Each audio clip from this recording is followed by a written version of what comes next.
Welcome back. I have here a fancy new mod. This is the Transfer Window Planner, and this will allow me to plan my interplanetary transfers much more accurately than the built-in alarm clock will. So here we have what's known as a pork chop plot. So I input a origin, a starting planet, and a destination, and I can put in the starting orbit altitude around Kerbin in this case, and it then calculates over a range of dates the transfer windows. So on the x-axis of this colored map here, that's like the time. So kind of from today's date on to a range that I specified. So it's how many days forward is going. And the y-axis is the time it will take for me to get there. So like the time of the transfer from when I launch to arriving at the planet. How long does that take? And the heat map there is the amount of delta V that the transfer is going to take. Now, you want colder colors. You want closer to blue because that means it'll take less delta V. But you can use this if you have to get somewhere faster or slower. You need to, if you have different margins of delta V. And this is very accurate because it actually calculates it. I don't know what the built-in alarm clock is based off of, but it lies a lot. And with this, I'll be able to input the alarm clocks that I need so that I can launch on time to make all my transfer windows. Now, what we have here is the first of our future design of space planes. So this is not going to go into space. This is just going to be a test flight in the atmosphere. But we have these four KW solid rocket boosters. I've significantly lowered the thrust and also the fuel it needs because if I didn't, then this thing would probably just go straight up into space. And we don't want that. I just want to get this thing a good way into the air with some good speed so that we can actually start flying this thing and see how it performs under different regimes of atmospheric density, altitude, and speed. We're getting high dynamic pressure warnings there on the Farah readout, and these boosters are about to burn out, and there they go. We're going to coast for a little bit, lose some speed before this fall away there. And now we are going very fast, so I'm just going to let us coast a little bit, bleed off some speed. I don't want to tear this thing's wings off because we have Angie Kerman in there, who is, I wouldn't want to kill her. Or not Angie, Agate, what am I saying? So we fire up those engines there. These are high performance, high stage. These are the LV909 Terrier engines, which are not remarkable for their thrust, but have very good efficiency. Although I'm not quite sure I like the way they look on the back of the airplane there. We'll figure something out. This is just critical. And we get going. So for this, what I'm going to do is try to burn off as much of that fuel as I can. And that way we can get some altitude, we can get some speed, and we can really start to see how this thing will fly. We're still in a very steep climb, much steeper than I'd ever realistically fly this thing, but I'm just going to let this follow its ballistic arc. You can see I've turned off SAS, and I'm not touching any of the controls right now. So now that we're in level flight, we can start to actually take control of the thing. The way those bolts are sticking out from those decouplers there is a little bit unseemly, but I don't think they're having a very big effect on the aerodynamics of this so far. So we're just going to let this thing fly over, build a little speed.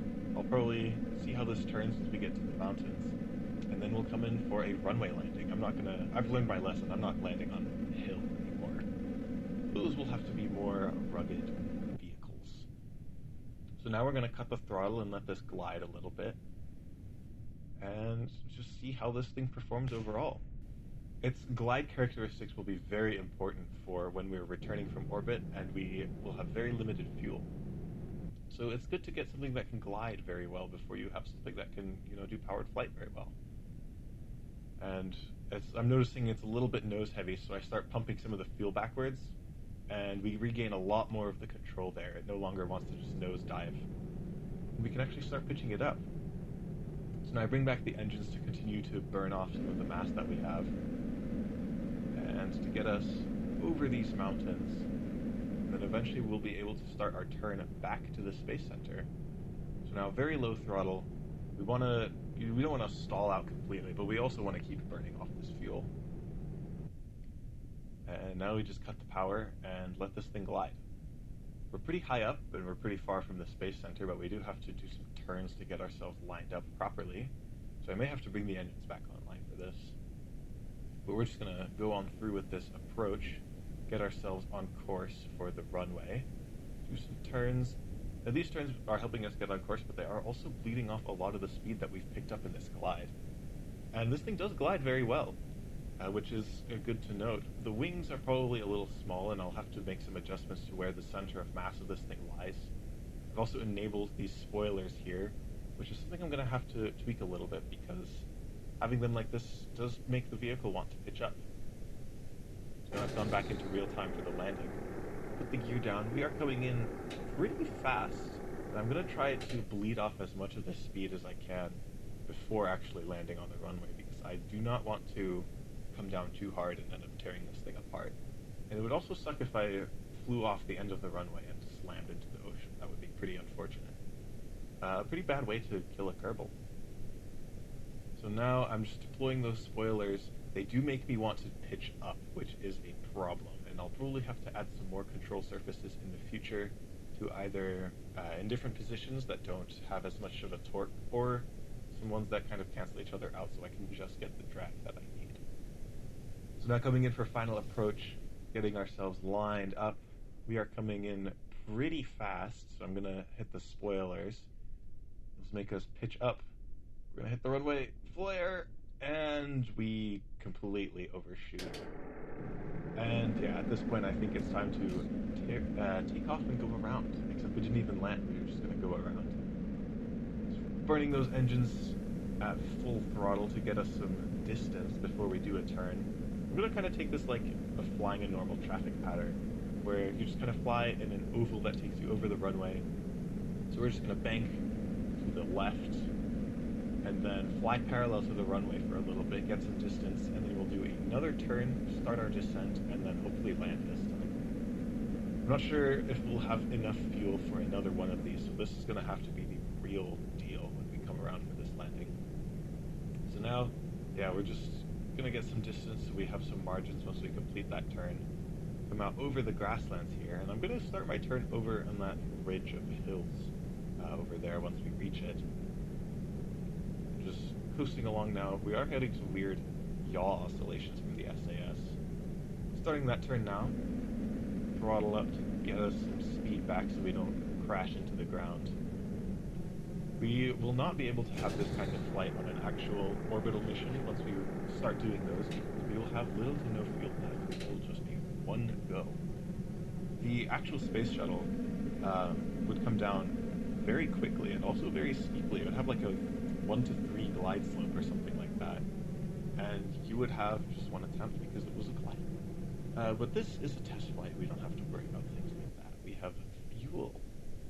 And worst case, we could just pitch up, really gain some altitude, and then have Agaden just bail out because she has her own personal parachute. But it'd be nice if we could keep the vehicle. So now coming in for final approach, we're going a good bit slower this time, which is nice. This thing does like to overcorrect. I may have to fine-tune the settings on those control surfaces there.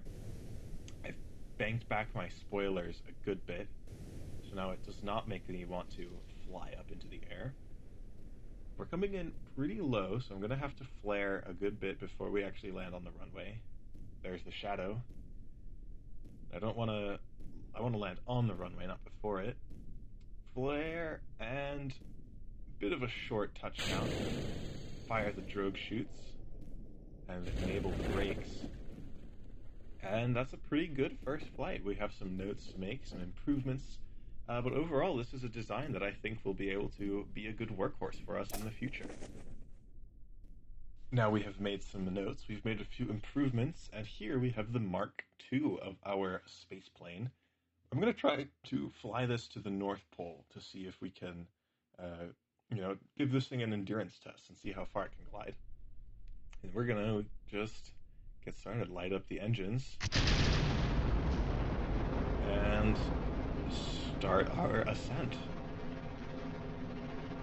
So now, what I've done here is I've shifted all of the fuel tanks back to keep our center of mass back and keep it from going too far forward. So I have to pitch over just a little bit. I've also widened the wings, so I've added a new layer of of those wing panels. We're starting to lose it. We're stalling. And we have completely lost it.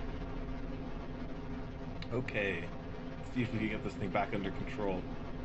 We cannot go to the North Pole today, so let's see if we can survive. Getting some minor stalling warnings, large angle of attack, and it seems to have found a preferred orientation, although that does seem to be directly into the ground. Nope, we're spinning. Okay, ditch those boosters, let's get this thing under control. Throttle up. Come on. Come on, I know you can do it. We need to get this thing back under control, and I think we've got it.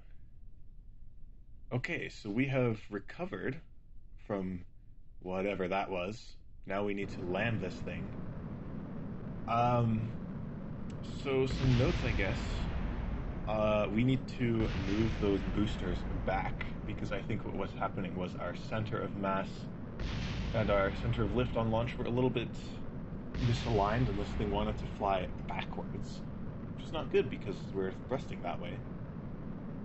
And I also have almost no yaw control, so I started side slipping really badly. Those little winglets I think are too small, they're barely having any effect. So those will be some things that I need to fix. I also seem to have forgotten to allocate my spoilers properly. So I have those two small control surfaces there, and I was intending for those to be spoilers that would each deploy in opposite directions, and that way when I hit the brakes and I open my spoilers, I don't end up pitching up or down. Instead, I just kind of get the full braking effect and can just slow down using the aerodynamics there. Which is something that I forgot to do in the vehicle assemblies building, or the hangar. So now all we have to do is kind of the same thing as the last flight. We just go out a little bit, burn off that fuel that we have, and then we can make our turn to come in for a landing.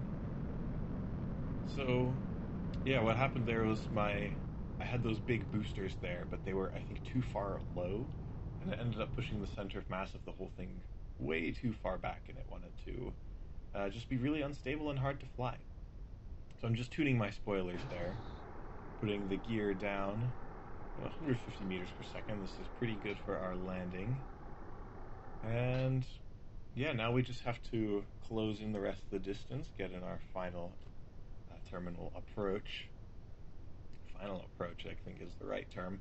I'm not very much of an aviation person. I deal more in rockets and those kinds of things. I just think planes are fun to build.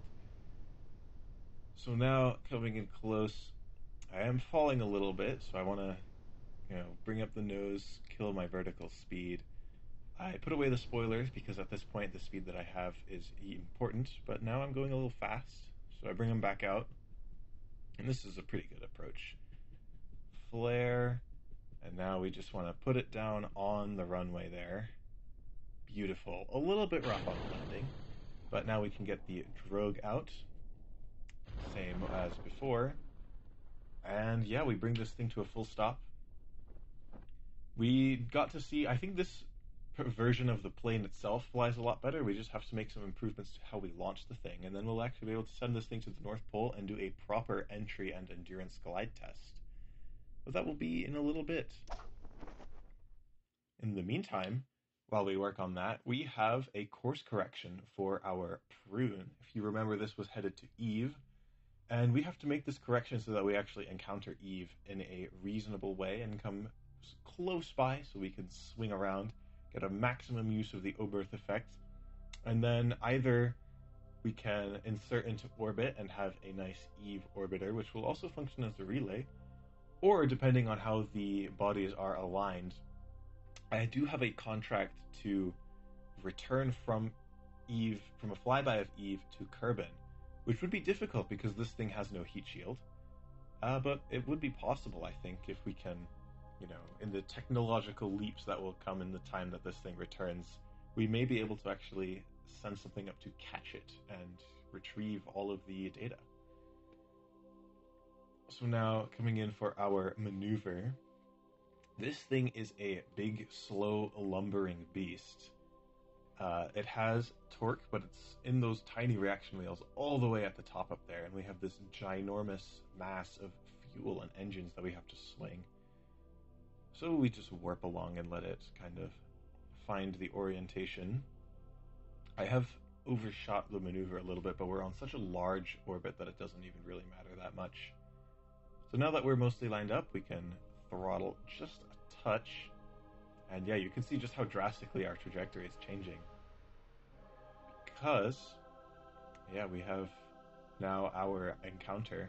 We're in the right plane, but we're going to be coming around Eve the wrong way.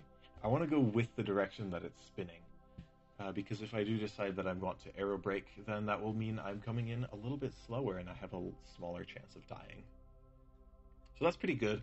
We'll have to do another correction once we actually get in close to tune that down to a close altitude. So I set up the maneuver there for that. And it's going to be pretty small, just a few meters per second at that point. And that'll get us down nice and close so that we can get near Eve science. And yeah, that'll be pretty good. It's in 90 days. So we set the alarm. And we will actually have some planetary transfers in the meantime. Before then, I believe, Moho and Duna. So we'll have to start some preparations for those. But yeah, we will have a new era of interplanetary missions to be ushered in soon. We also have to build a stronger communications network. But yeah, there's the prune.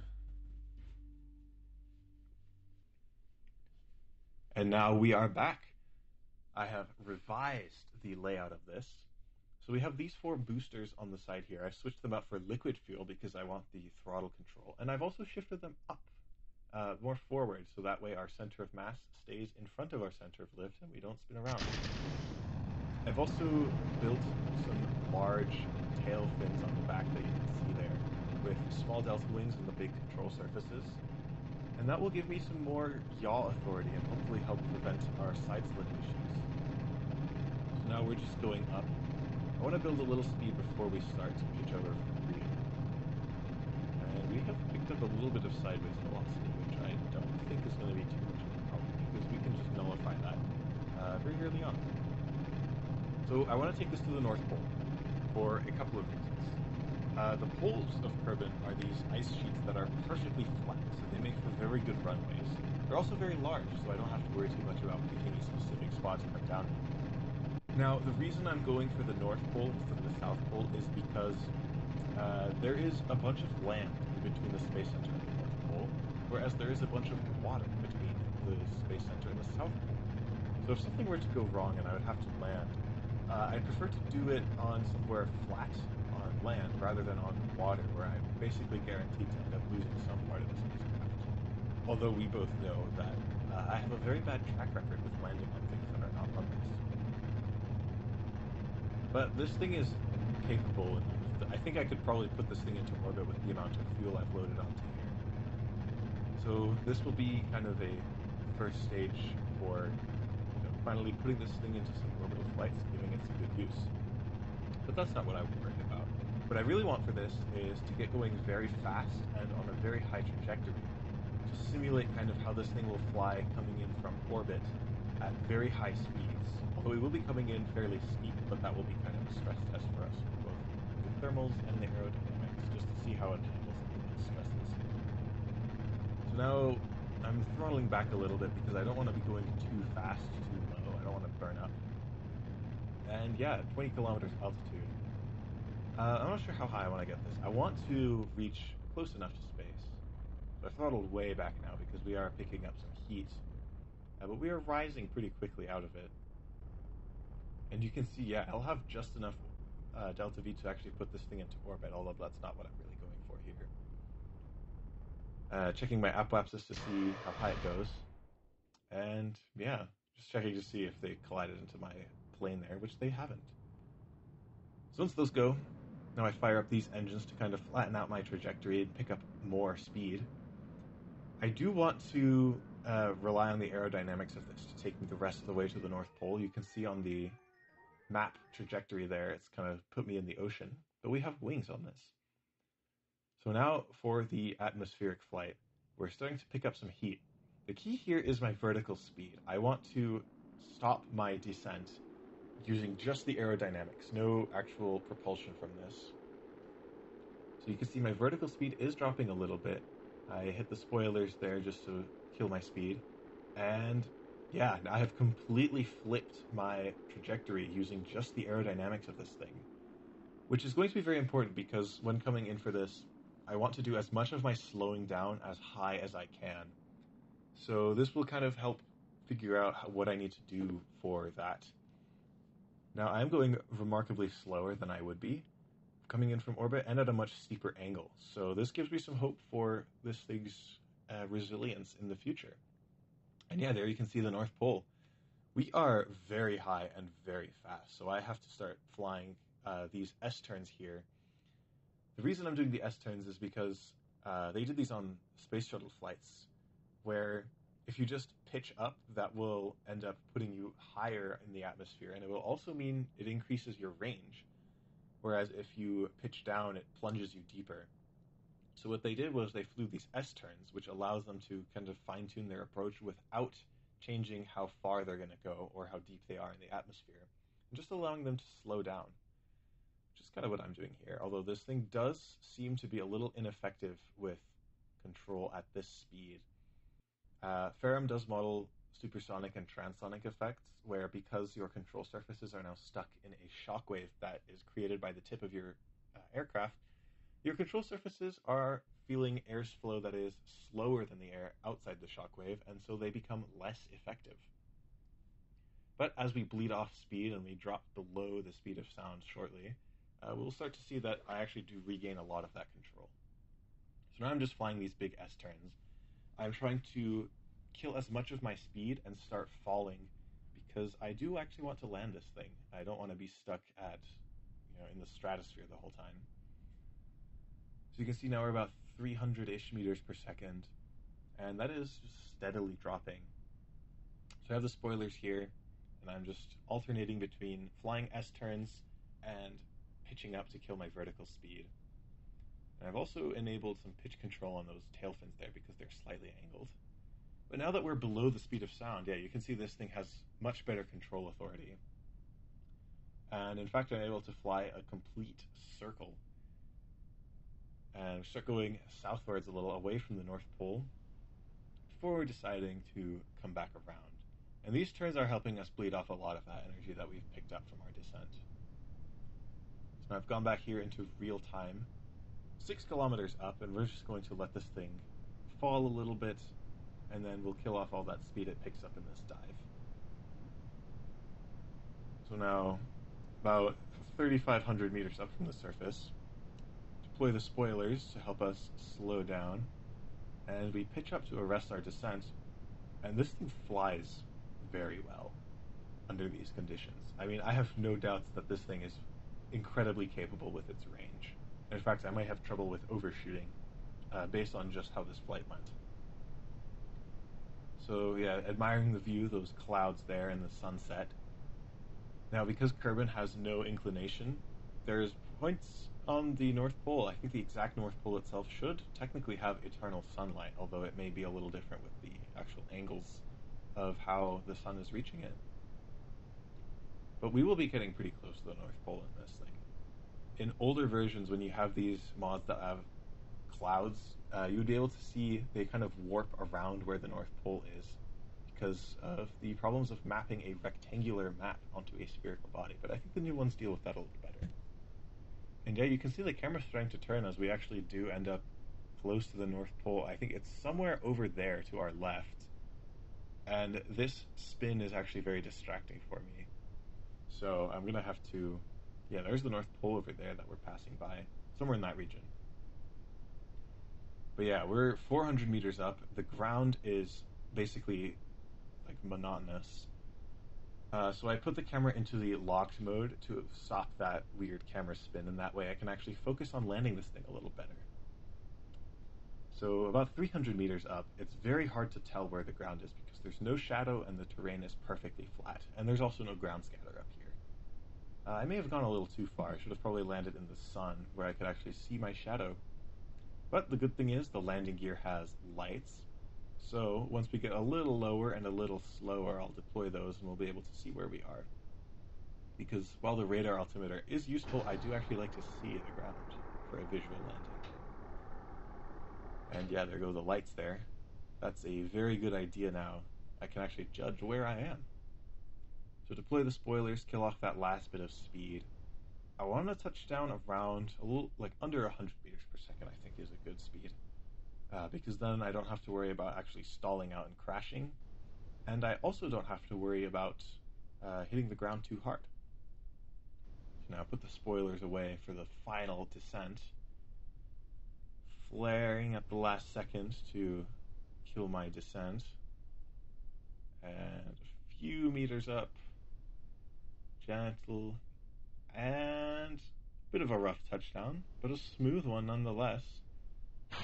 Deploy the brakes, spoilers, and the parachute there. I don't think the ice is frictionless at the North Pole. It'd be very unfortunate if they did. It would make doing these kinds of test flights a lot harder. But eventually we get to a stop, and there we go. And we have landed. The longest flight that we've ever completed.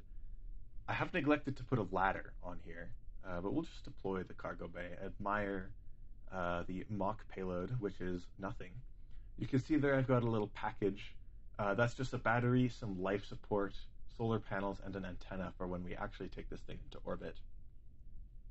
I'll be able to put small satellites in there and help deploy. And honestly, depending on how this thing performs, I may be able to add another cargo section to add some more payload. The large parts will be later once we get some more science and bigger, better plane parts from B9. We're in the North Pole, so we collect the little bit of data that we have here. I could have actually put some science experiments in that package and got some more out of this, but oh well. Now we get back in, admire the interiors, and I'm sure we will see much more out of this plane in future episodes. Until next time.